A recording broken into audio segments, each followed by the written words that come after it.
Selamat sore, saudari dan saudara yang terkasih dalam Kristus. Selamat berhari Minggu. Semoga Anda semua selalu diberkati. Sekarang mari kita memulai doa malaikat Tuhan kita pada hari ini. Demi nama Bapa dan Putra dan Roh Kudus. Amin. Maria diberi kabar oleh malaikat Tuhan bahwa ia akan mengandung dari Roh Kudus. Salam Maria, penuh rahmat Tuhan sertamu. Terpujilah engkau di antara wanita, dan terpujilah buah tubuhmu, Yesus. Santa Maria, Bunda Allah, doakanlah kami yang berdosa ini, sekarang dan waktu kami mati. Amin. Aku ini hamba Tuhan, terjadilah padaku menurut perkataanmu. Salam Maria, penuh rahmat Tuhan sertamu, terpujilah engkau di antara wanita, dan terpujilah buah tubuhmu, Yesus.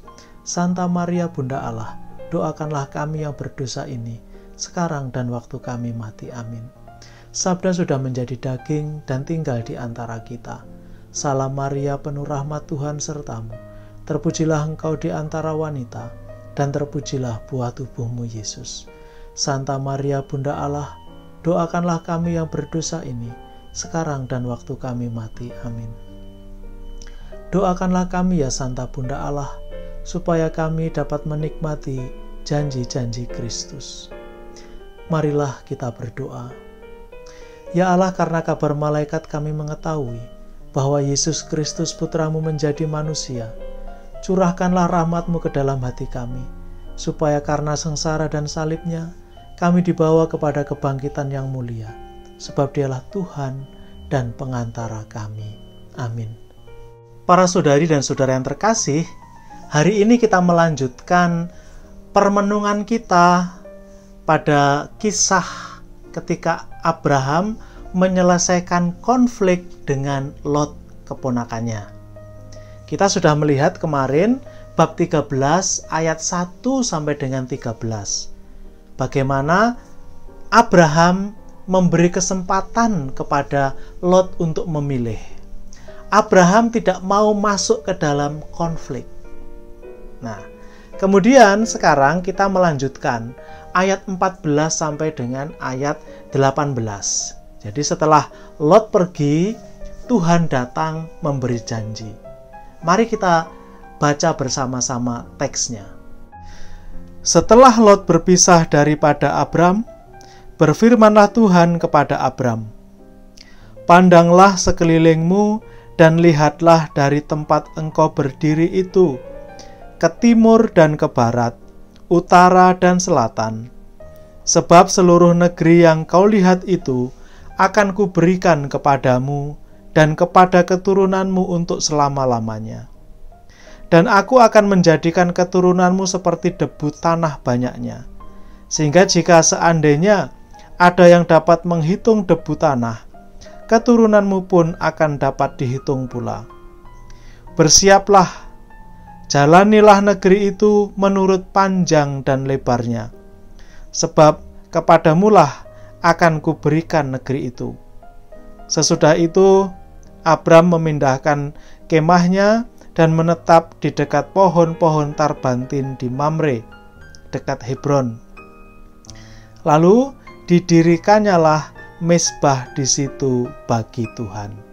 Para saudari dan saudara yang terkasih, janji tanah yang diberikan oleh Tuhan kepada Abraham ini seperti sebuah ironi kepada Lot. Kenapa?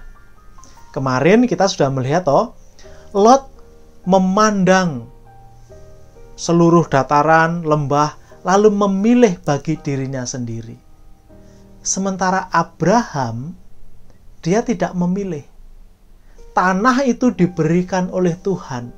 Tuhan yang menyuruh dia memandang dari timur sampai ke barat, utara, selatan, dan semuanya diberikan kepada Abram. Sebuah ironi. Yang satu memilih bagi dirinya sendiri menurut ukuran dirinya sendiri, bahwa itu baik, itu subur, itu indah. Tetapi Abram tidak memilih bagi dirinya sendiri. Dia dipilihkan oleh Tuhan. Tuhan yang memberikan. Nah, ini janji tanah.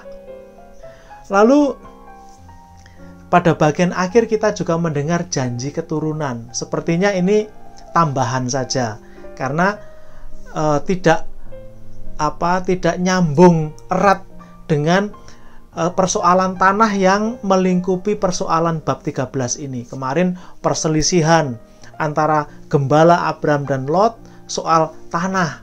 Lalu Lot memilih daerahnya sendiri.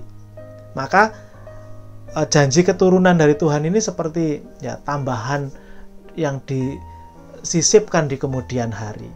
Nah, saudari-saudara terkasih, lalu ada satu bagian lagi yang juga menarik.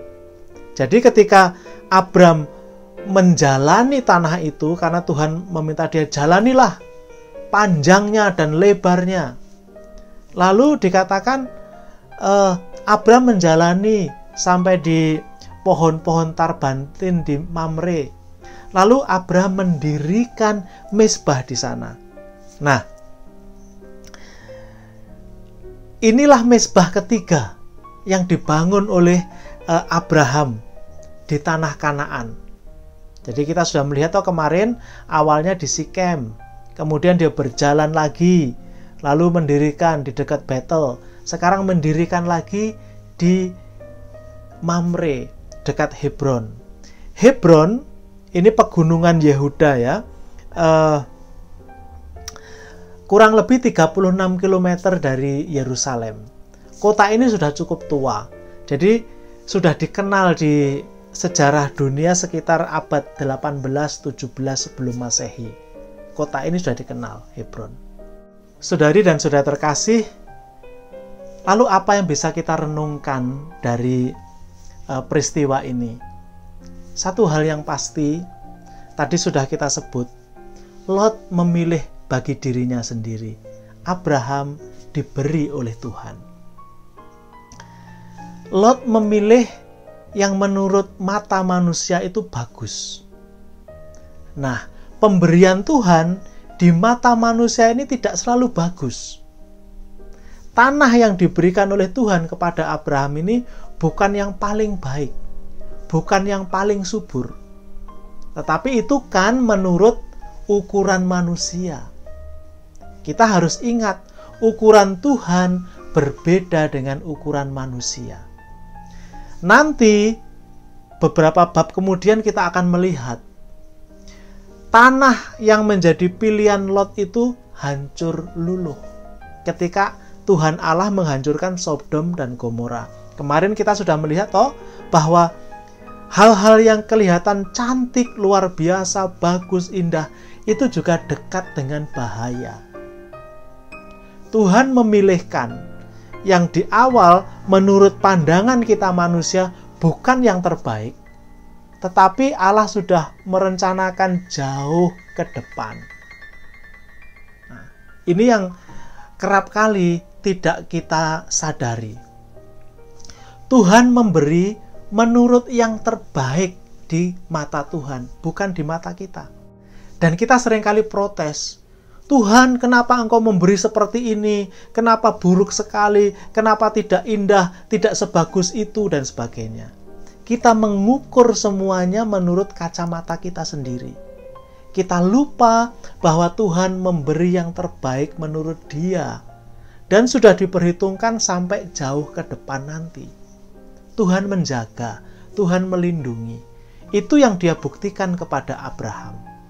Dan kita pun akan mengalami hal yang sama kalau kita percaya bahwa Tuhan memberi kita hidup, menjaga kita.